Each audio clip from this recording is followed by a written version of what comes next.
बहू बेटे अपनी माँ से खर्चे का हिसाब मांगते थे।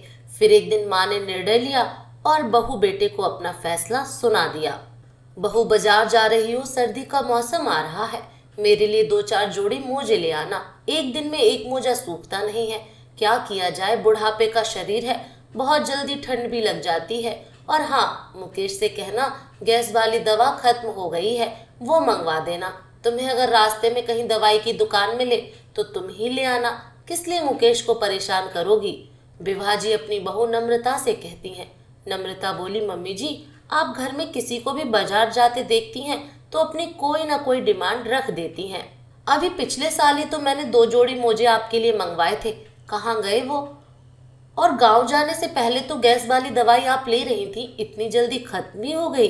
विभाजी बोली, बहू, अब तुमसे क्या छुपाना। वो जो हमारी पड़ोसन निर्मला जी हैं, कितने दिनों से अपने बेटे बहू को बोल रही थी मोजे के लिए, पर उनके पास वक्त ही नहीं मिल रहा था, तो मैंने अपने वाले उन्हें दे दिए। बेचारी ठंड से परेशान हो रही थी। और जहां तक गैस वाली दवाई की बात है, जब मैं पिछले हफ्ते गांव गई थी तो तुम्हारी चाची सास को गैस की बड़ी दिक्कत हो रही थी, तो मैंने वो दवाई उन्हें दे दी और बता दी कि खाना खाने के आधे घंटे पहले एक हफ्ते लगातार रोज एक गोली खा लेंगी तो ठीक हो जाएंगी।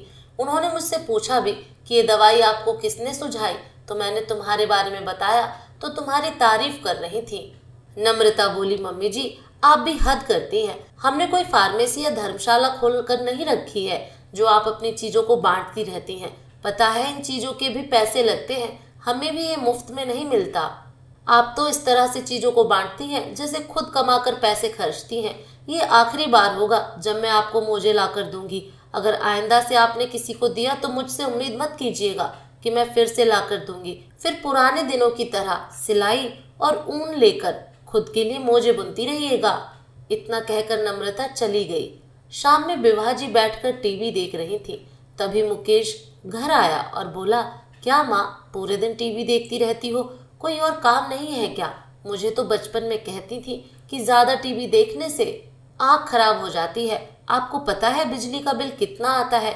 और ये नम्रता दिख नहीं रही है, कहाँ गई। विभाजी ने तुरंत टीवी बंद कर दिया और बोली, बेटा, घर में कोई था नहीं, इसीलिए मैं टीवी देखने बैठ गई। और बहू लगता है बाजार गई है, बहुत देर हो गई, अभी तक आई क्यों नहीं है। तभी उधर से नम्रता आई और बोली, मम्मी जी, पूरी बात बताया कीजिए, आधी अधूरी बात बताकर घर में कलह मत करवाइए। विभाजी बोली, बहू, मैं तो बस बता रही थी कि तभी नम्रता बोली, ये क्यों नहीं बताई कि आपका सामान लेने गई थी। मुकेश बोला, कौन सा सामान। नम्रता बोली, आपकी माँ आजकल त्याग की मूर्ति बनी फिरती हैं, कभी दवाई कभी मुझे अपना सामान दूसरे को दान करती रहती हैं और फिर मुझे बाजार से लाने के लिए कहती हैं। मुकेश बोला, माँ, ये मैं क्या सुन रहा हूँ, आप इतनी लापरवाह कैसे हो सकती हैं, चीजों का ख्याल रखना भूल गई हैं क्या। अगर ऐसा ही चलता रहा तो अब मुझे और आपकी बहू को आपकी हर चीज का हिसाब रखना पड़ेगा। मुकेश इतना सुनाकर अपनी पत्नी के साथ कमरे में चला गया।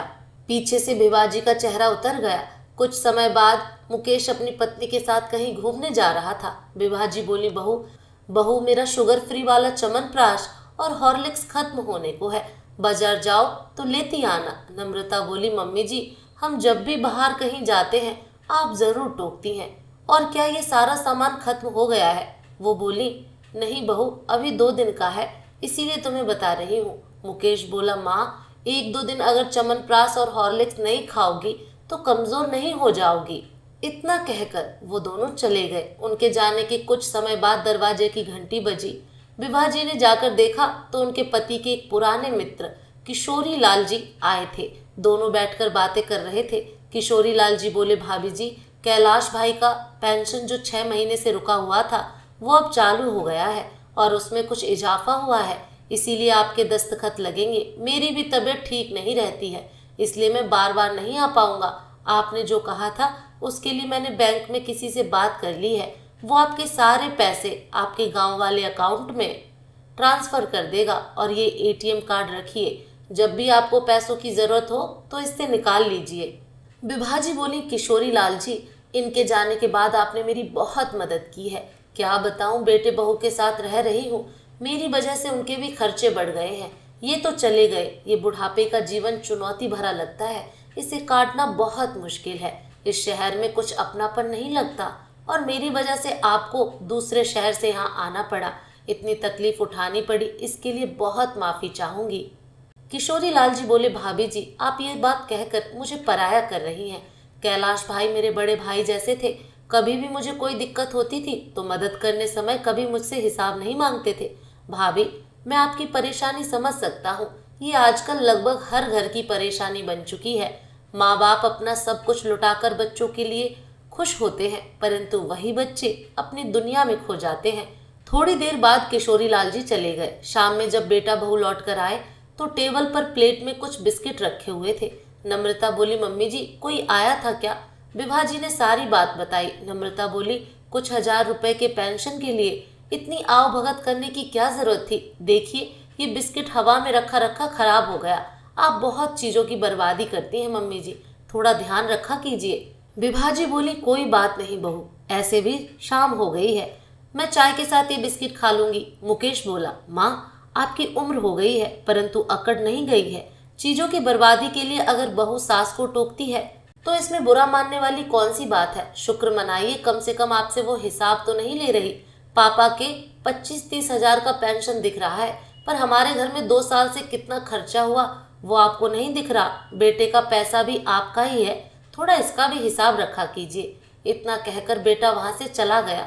इन छोटी छोटी बातों से कहीं ना कहीं विभा जी के अंदर कुछ टूट रहा था। वो हर रोज सोचती थी कि जिस बेटे से आज तक मैंने कभी हिसाब नहीं मांगा, वो बुढ़ापे में मुझसे हर चीज का हिसाब रखना चाहता है। यही सोच रही थी कि अचानक फोन की घंटी बजी। गांव से विभा जी की सहेली कमला से उनकी बात हुई। जब उन्होंने अपनी मन की सारी बात बताई तो कमला जी ने जो बताया उसे सुनकर विभा जी के पैरों तले जमीन निकल गई। कमला जी ने बोली, तुम्हारे बच्चे तो तुमसे हिसाब मांग रहे हैं, मेरे बच्चे तो मुझे टूटे फूटे गांव के घर तक छोड़कर चले गए हैं और वापस पलट कर देखने नहीं आए।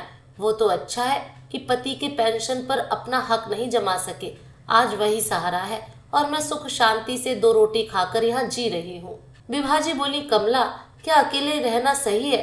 क्या कोई चुनौती से कम नहीं है? कमला जी बोली, वहाँ अपनों में भी तो हम अकेले थे, यहाँ पराये में भी उतना अकेलापन नहीं महसूस होता। 2-3 दिन तक विभा जी कमला की कही बातों को सोच रही थी। इधर बेटा और बहू आए दिन किसी न किसी बात पर उनसे हिसाब लेते रहते थे। एक रोज विभा जी ने अपने लिए कुछ निर्णय लिया और बेटे बहू को अपना फैसला सुनाया कि मैं अब गांव जाकर रहना चाहती हूँ। मुकेश बोला, माँ अगर जा रही हो तो ये याद रखना कि मैं वहाँ आकर आपसे मिलने नहीं आ पाऊंगा। मुझे छुट्टी भी नहीं मिली है कि मैं छोड़ने जाऊँ। हाँ मैं ड्राइवर को कहता हूँ आपको छोड़ देगा। विभा जी मुस्कुराते हुए अपने सामान को समेटने लगी और बोली, बेटा तुम निश्चिंत रहो, मैं तुम्हें कभी परेशान नहीं करूंगी और ना अब तुम्हारा खर्चा बढ़ेगा।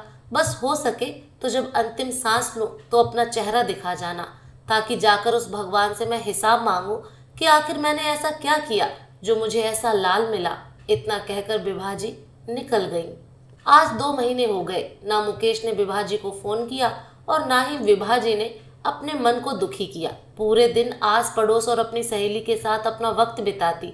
पति के अच्छे व्यवहार के कारण गांव वाले उनकी बहुत इज्जत करते और विभा जी ने अपनी छोटी सी जमीन पर कुछ पैसे लगाकर सब्जी उगाने का काम शुरू करवाया। कुछ लोगों को रोजगार मिला और विभा जी को लोगों का साथ मिला तो वक्त भी कटने लगा।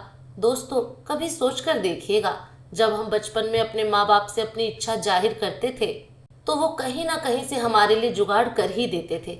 अब ऐसा क्यों होता है कि एक उम्र हो जाने के बाद उन्हीं माँ बाप पर जो पैसे खर्च होते हैं तो उसका हम हिसाब लगाने लगते हैं। ईश्वर ना करे कि हमारे साथ भी आगे चलकर कुछ ऐसा ही हो। आपको यह कहानी कैसी लगी हमें कमेंट करके ज़रूर बताएं और ऐसी ही कहानियाँ सुनने के लिए हमारे चैनल को सब्सक्राइब ज़रूर करें। Thank you.